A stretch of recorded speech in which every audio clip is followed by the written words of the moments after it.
টঙ্গীর ইজতেমা ময়দানে দুই গ্রুপের সহিংসতা ও প্রাণহানির পর আজও ইজতেমা ময়দানকে ঘিরে নিরাপত্তা বলয় তৈরি করে রেখেছে আইনশৃঙ্খলা রক্ষাকারী বাহিনী। সাঁজোয়া যানসহ নিরাপত্তা রক্ষায় পুলিশ, বিজিবির পাশাপাশি সেনা সদস্যরাও কাজ করছেন।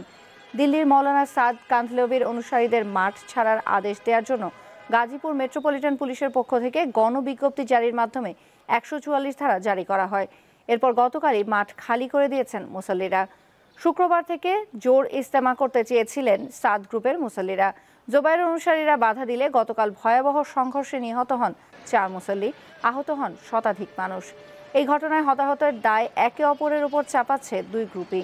আগামী ৩১ জানুয়ারি টঙ্গীর ইজতেমা ময়দানে বিশ্ব ইজতেমার প্রথম পর্ব শুরু হবে। এই পর্বে অংশ নেবেন মৌলানা জুবাইরের অনুসারী মুসল্লিরা। ৭ ফেব্রুয়ারি থেকে ৩ দিনের বিশ্ব ইজতেমায় যোগ দেবেন মৌলানা সাদের অনুসারীরা।